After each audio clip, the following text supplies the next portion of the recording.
Hey, it's Nickalli again. We have another project inside and outside of our journals, and this is going to be on page 68. So this paper, you need special paper to do this, so that's why it's not done directly in your journal. I just painted the leaves and then added the ornaments.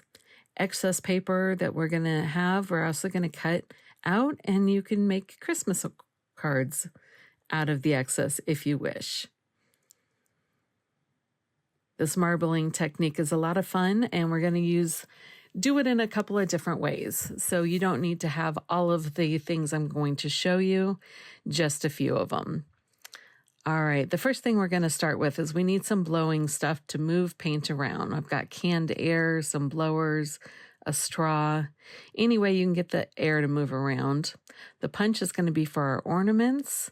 And find whatever gold things you have, paints, inks, acrylic, any type of gold will work. This is liquid watercolors. We're going to be using those for one of the ornaments. And we're going to use some acrylic paint that we're going to water down to make it a little bit more watercolory. And a pan of watercolors, we're going to be able to use that. And then we're going to use some alcohol ink. I end up using only 3 colors, some rubbing alcohol in a little bottle, some alcohol blending solution, and 3 of those. And then I also have a pipette and a syringe. All right, let's get started. The first way I saw this being done was with alcohol ink. And unless you want to be stained for a week, I suggest you wear gloves and cover your surfaces really well. So I'm putting down some alcohol blending solution, and then on top of that, I'm going to be dropping my alcohol ink, little splots here and there. And then on top of that, you're going to use some of the rubbing alcohol to help start moving it around. This blower is one from Ranger that is specifically for this. And at first, I wasn't getting very good results with it. I finally figured out how to use it better. But I try a few different things. The straw seems to work pretty good for me. You run out of breath pretty quickly. And then the canned air doesn't work as well on the alcohol inks, but I end up getting it to work on one of my other projects really well. This, again, is just rubbing alcohol. And I'm wetting the alcohol that's already down and adding some additional, trying to fill in that white space. There's no right or wrong way to do this, really.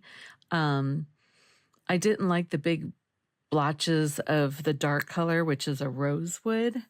It kind of overtook everything else, but eventually you're going to use just little pieces of this at a time, so it really doesn't matter. There's not too much you can do wrong here. I use this syringe to get the ink out of my little glass cup here and add the ink onto the alcohol.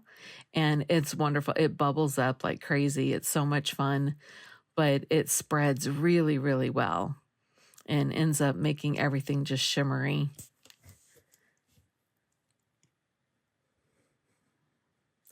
There's several other ways that you can get the ink on there. You can use the little pipette. You can use a paintbrush like I'm doing here to do some splattering.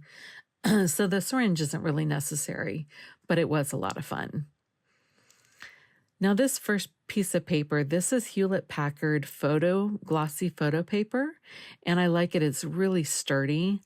This next piece of paper I'm going to use is actually Hewlett-Packard brochure paper, glossy brochure paper.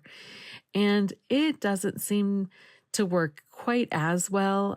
It's just that it wants to curl up a little bit more, but the technique itself is pretty much exactly the same.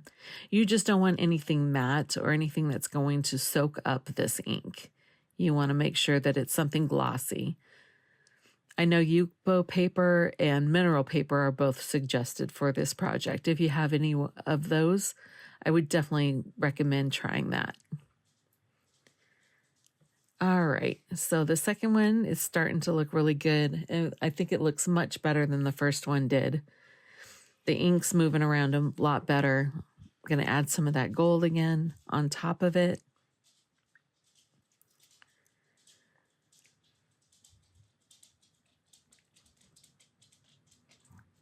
My desk is completely covered in gold splatters after this, so do be kind of cautious when you're using this. And that can air likes to move everything around on my desk as well, so it was definitely a messy project, but fun. We're going to set these aside to dry, and we're going to try something a little different with the next ones in case you don't have alcohol ink or don't feel like pulling it out and making a big, huge mess. We're going to try a couple of other ways to get the same look. So this next one, we're going to do acrylic inks. I added a little bit to a palette and a lot of water to give it that watercolory look and trying to help it move a little bit more. There I'm showing you the difference between the paper. The brochure paper is that second one, and it was very bendy. So we're going to do it on photo paper again. So this one, I'm not using any alcohol at all. This is just going to be all complete water and acrylic paints. So I'm just dabbing the watered down acrylic paint all over, trying to cover up most of the card and before I start blowing and blending. The pipette came in really handy for the pink color to try and get it in between the other colors without mixing them too much. I don't want them to mix before I actually get them onto the paper. Then I'm adding some splashes of water on top of it just to help it move around. And on this one, the straw seemed to work pretty well. You run out of breath pretty quickly, but it did a great job. I'm still trying to figure out this blower thing. And it seems to be working a little bit better. And then here I'm trying the canned air. And again, be careful with the canned air because it will move everything in its vicinity.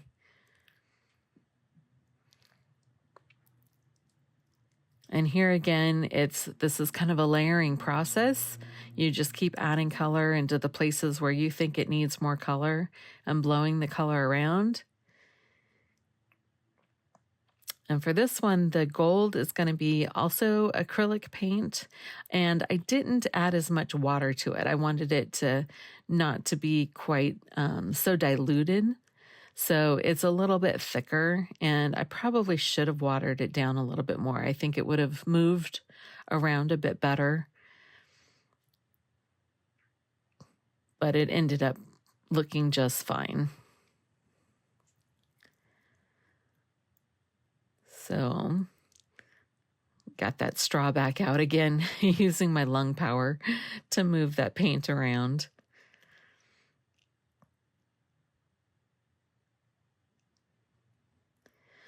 All right, I like that one. We're going to set that one aside now and let that dry. And next we're going to try liquid watercolors. Now these are Dr. P.H. Martin's Hydrus Fine Art watercolors. These are incredibly concentrated. I really probably should have added some water to them to kind of dilute them a little bit. As it is, I just go straight full on just full on color, and it's pretty overwhelming. So add in some water here and there, trying to get those to blend a little bit.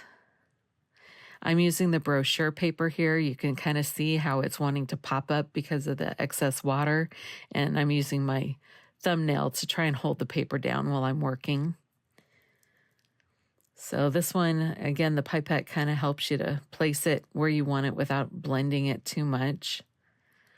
And adding some more water and now some gold on top of it before I start trying to get it to move around even more.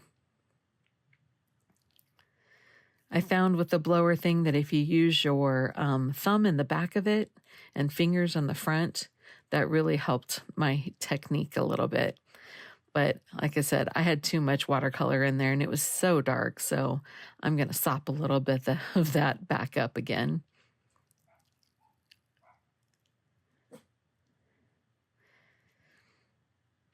And it's really funny. I didn't like this one when I was working on it. I thought this looked like a big, huge mess, and I was not happy with this at all. And after it dries, it ends up becoming one of my favorite ones.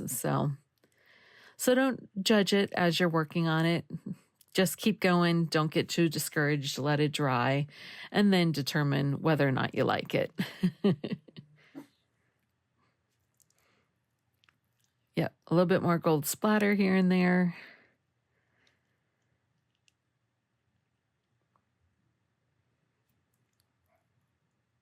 Set that one aside to dry. And now we're going to try pan watercolors. So I got these nice and wet and made some puddles so I could use the puddles of color quickly. You don't want this to dry because you still need it to move around. So make sure you have your colors ready to go before you get started. Then I added water all over. Again, I'm using the brochure paper and it works well, but it is a lot thinner, so it does want to curl up on you. So this time I'm just trying to do 3 colors at first and put those all around for a base. And then I'm going to come back in with a 4th color and the gold on top. And all of this was just playing. There's no really rhyme or reason to it. So I hope that you find a technique that works well for you and something that you like. And please show us. Let everybody know what your favorites were and what colors you used to make yours work, because it's just play right now. I have no idea what we're doing. All I know is that the more gold you add, the better it looks.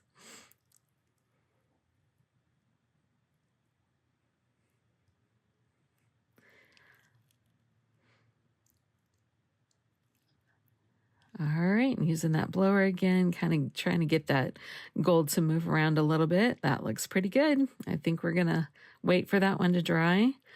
All right, and here we are. So there's the brochure paper and the glossy photocopy paper. And there's our acrylic ink and our watercolor in the pans and our liquid watercolors. So now we're going to make some ornaments to go into your book. So like I said, you don't need to use a circle punch. You can use a star or a heart or an oval or a diamond, whatever punches you have. I've got these gold pens, and so this is what I'm going to do to draw the top. Just make a little oval, and then I guess that's a trapezoid on the bottom of it. And once I find a pen that works, it looks pretty good. I decided that I actually like the black around it better. Let it show up a little bit better. So I outline everything in black. And then I'm going to cut these out, and then these are going to be what the tops of my ornaments are. Use a hole punch to make a place for the string to go through. And these can end up being gift tags if you want. Like I said, I use the extra that I don't use here and make some Christmas cards. I punch out a bunch of different circles, add some more to your journal.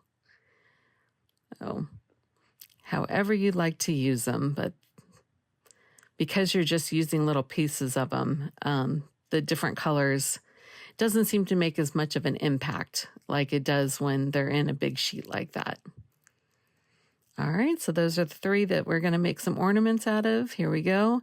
I also use a pen to draw in some lines and stuff just to make it look good, but I hope you guys like the project. Thanks for playing with me.